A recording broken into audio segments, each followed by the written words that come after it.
So yeah. Hey, Dr. Ben, thank you so much for joining me today for my series, Who on Earth Is, which basically means, so how is your infinite being expressing itself as Ben on this earth? And what is it that drives you to do the things that you're doing? And I heard in an interview that you did a little while ago, something that stood out for me was you mentioned how a friend of yours reminded you how when you were a child, you had already said to each other, like, hey, when we're older, let's become chiropractors, which is one of the aspects of your life. I'm going to put in the video details, all of the other things, all of the other aspects of your life. But I'm really interested to know, like, how was it that even at such a young age, you knew that that is something that you wanted to do? Well, first off, thank you. Thank you for inviting me to do this. Can you hear me good? I heard you perfect, yes. Perfectly? Okay. Mm-hmm. How did I know that I wanted to do that? Well, I think through trial and error, even as a kid. I remember I've had a discussion with my son Levi not too long ago about God, right? And I did this experiment when I was little. I would pray on some days and not, and then like see the difference, like, because I'm very results oriented with my patients, with my clients in Ironclad, and that's, even from a young age, I was experimenting with that, like, well, what's the difference, and how I felt was important, right? So yeah. I noticed the days that I would pray, I felt better. Things would happen, like, it's kind of like interesting, like Joe Dispenza says about, Creator God, show me in the moments throughout my day that you're there and you exist. Mm-hmm. And I did that from an experiential feeling thing. Like sometimes there's these little things, that you see, but what I learned, one of the things I learned very early on is that when I helped other people, it helped me feel better. It got me maybe out of myself, or it allowed me to it had meaning. So it was an experiential thing, I think, and even at a young age, well, I wanted to help people. I remember, like,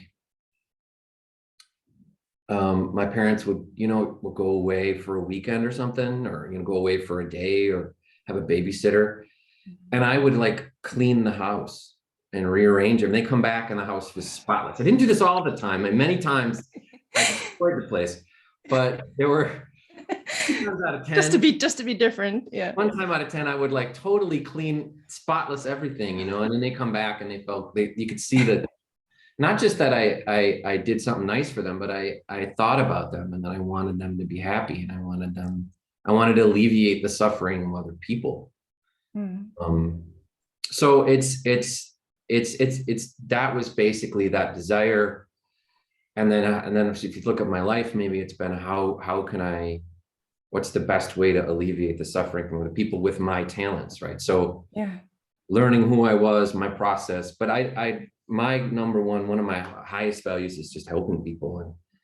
And I didn't look at it like that then, but that's and still motivates me in so many things I do.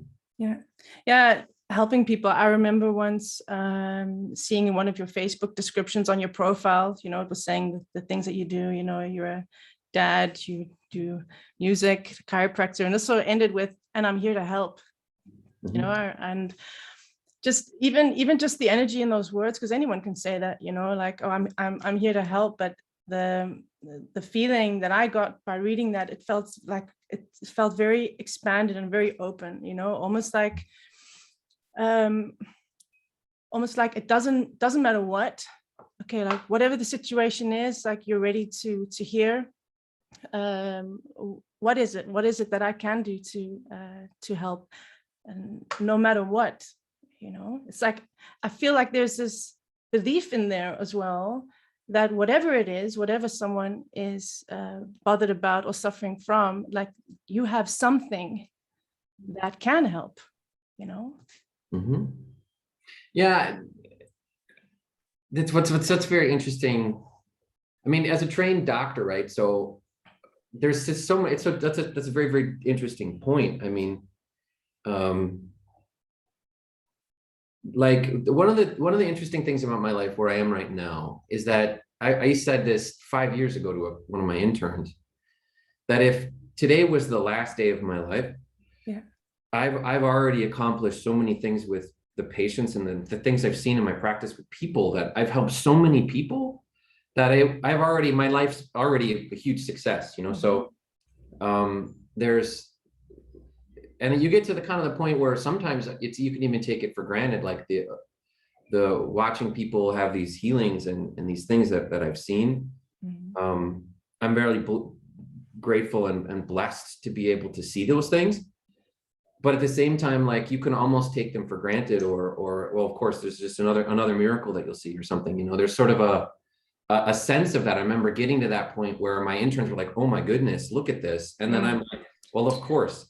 But there's a part of this that's interesting in that, and I remember I've watched some of the other interviews that you've done, and I really could relate to this idea of, when I would get a patient, right, that I really wanted to help, like I really wanted to help them, like I wanted the absolute best for them, like my dad or just somebody, or you want to impress somebody, or I had the worst results with them.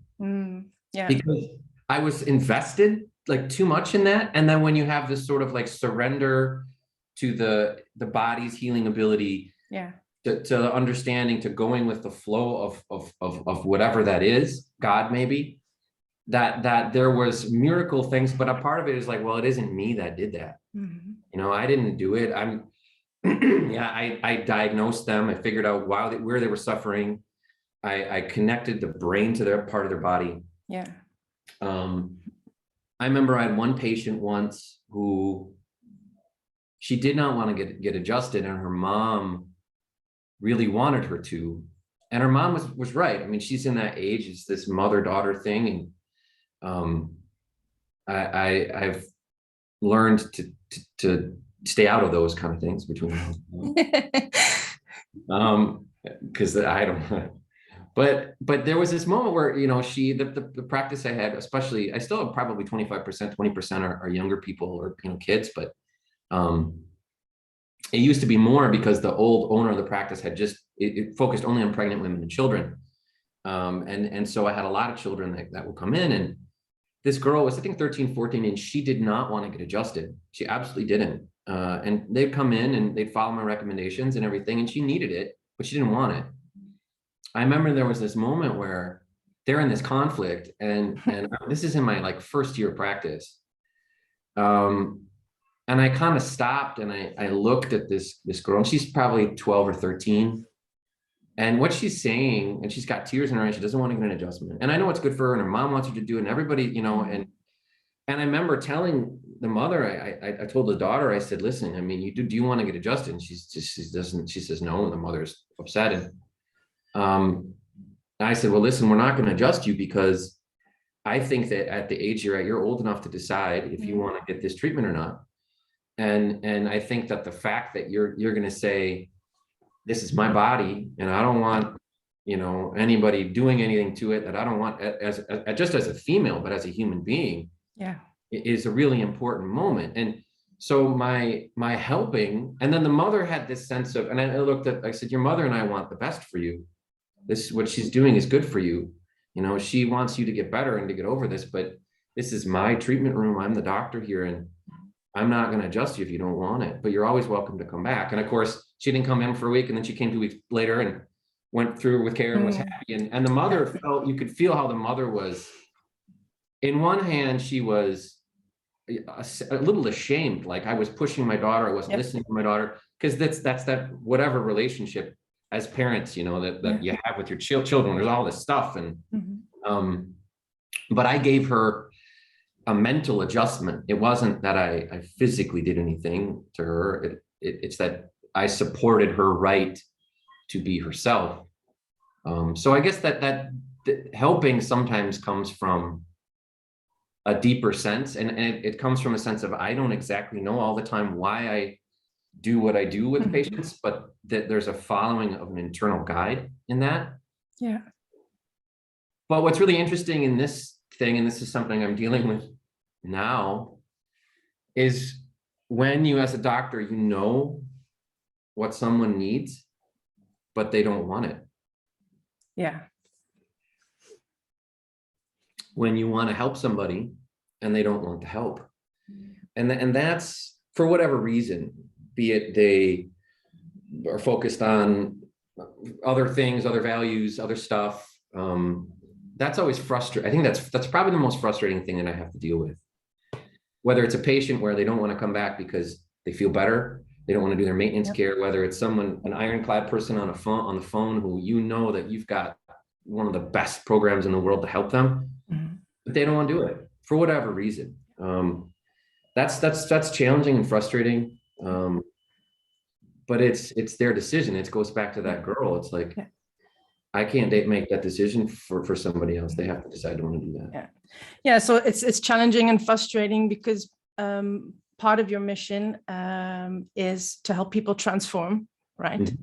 And to alleviate suffering. So seeing people suffer and knowing that you have, the tools and the skills to help them, I can understand that that's frustrating because you're like, but I can help, But yeah, it is definitely in part in letting go and accepting that people will when they're ready, like that young girl did, when she was ready and she realized, hey, I'm getting the space to make the choice myself. Someone is telling me I'm in charge of my body, and okay, fine, I'll do it now.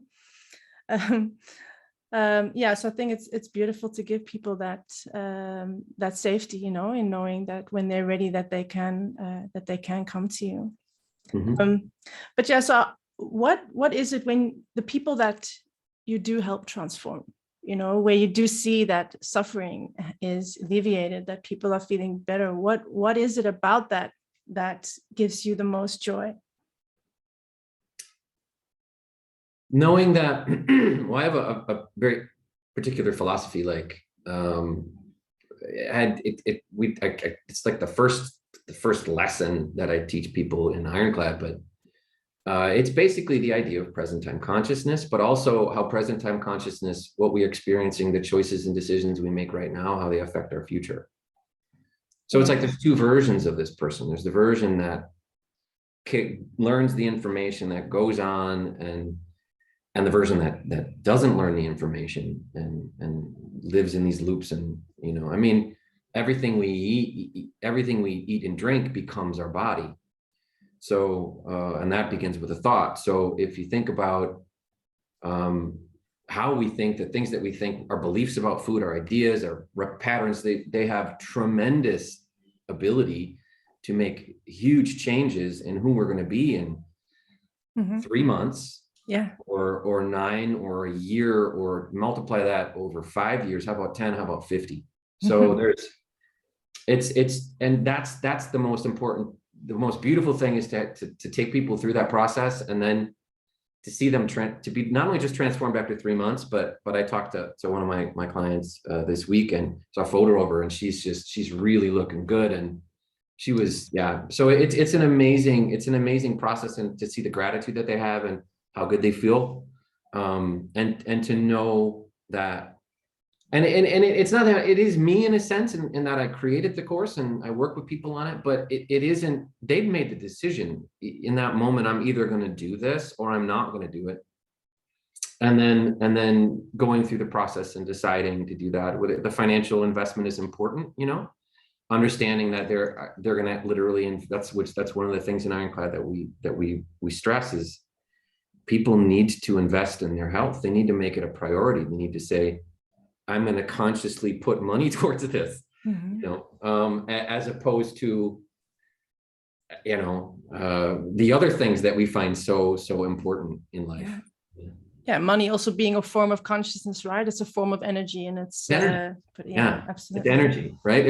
If you think about it from an interesting perspective, if you multiply those two versions of this person, right? Yeah. And even from something as simple as an adjustment, just an adjustment can really if someone, I've seen this before with patients, though they come in, they don't get adjusted. They haven't been adjusted before. They're suffering with pain, physical pain. They take more medications for that. It can lead to, all right, now I'm because I have headaches or I'm having these problems, I can't sleep well, I'm tired, I'm crabby. How that's going to affect the relationships in my life, all sorts of stuff from, so there's just so many very, very different versions of this person that they could be. And it's kind of that butterfly effect of like, what are these things going to do for that person as they move forward? Yeah. And how can I impact these people in the most important way? But they have to want that. That's the other part. It's not, I can't like the girl, she's like, well, I know my mom wants this for me, and I know you want this for me, Dr. Ben, but I don't want it. So that's the decision. That's the thing to deal with.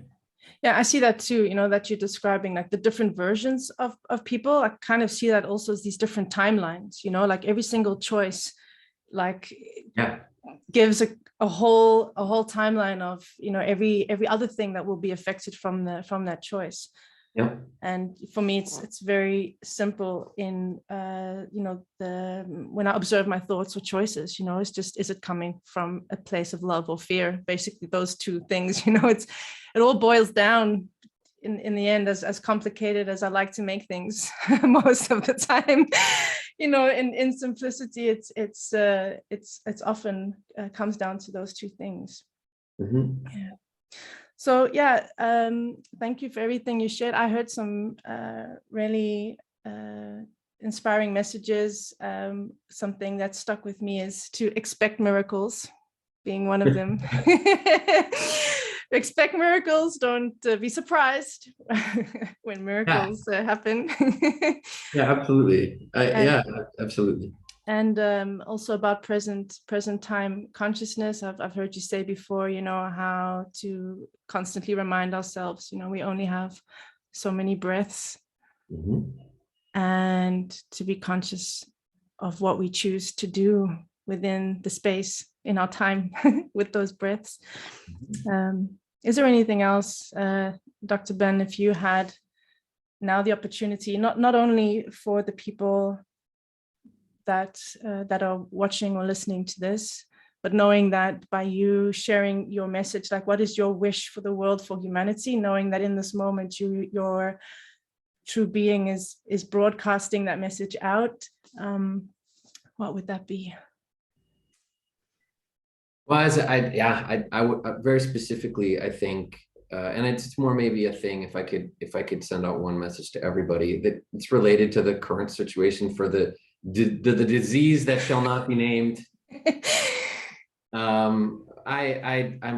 It's difficult for me as someone who believes in health, who's worked in health, pretty much devoted his life to helping people get healthy, that there seems to be a lack of emphasis in the modern world right now. We're focusing on all sorts of other things. Yeah. Other solutions. Yeah, and if you see this all the time, what's the quote that human beings, we spend all our life gathering wealth, and then we spend our wealth trying to get our health. We use our health to get wealth, and then we turn around and try to get the health back with the wealth that we've acquired. Yeah, I know what you mean. Like you put your health at risk by trying to get wealthy, and then you're sick and unhealthy, and you need money you made to get better again. Something probably knows exactly what quote it is. It's like a Buddhist quote or something, or the Dalai Lama or something. But it really is that way, and it's so much easier to avoid pain and problems than it is. Hello, my angel. Hello. Hey, sweetie. Oh yes. Yeah. So it's so much easier to avoid a pain and an issue than it is to get, it's so much easier to get health, or to avoid, to maintain, to not get sick, than it is to get healthy. So I think that that as a group of people, as a humanity, we need to look at that. We need to really focus more on health and what really gets people healthy. And if it's about results, it's pretty simple. I mean, you can work a program that will help you feel better and you feel better. You can work a program where if you want to lose weight, you lose weight. If you know, we've had diabetics reverse their diabetes. So, and that's real specifically based on, you see that in blood tests. So it's feelings are great, but it is also awesome to have results. So your message then is to people, make health your priority. Yeah, that health is going to become more and more and more important. Really real true health, and that comes from, you know, how we think. It starts off with that, and then it goes to the things that we eat and the things that we drink that makes our body. So yes, cool. And I know what Violetta's message is. Okay, because I hear telling when my boys are arguing, she's like, sharing is caring. Is sharing right? caring? And I think that's a good message. I think everyone should know that. It is. Well, thank you very much for this. This was fun. I like it. Yeah, thank you so much for sharing yourself and your heart. I really appreciate it. Appreciate your time, and sending you both all my love. And see you soon. See you. Bye. Bye-bye.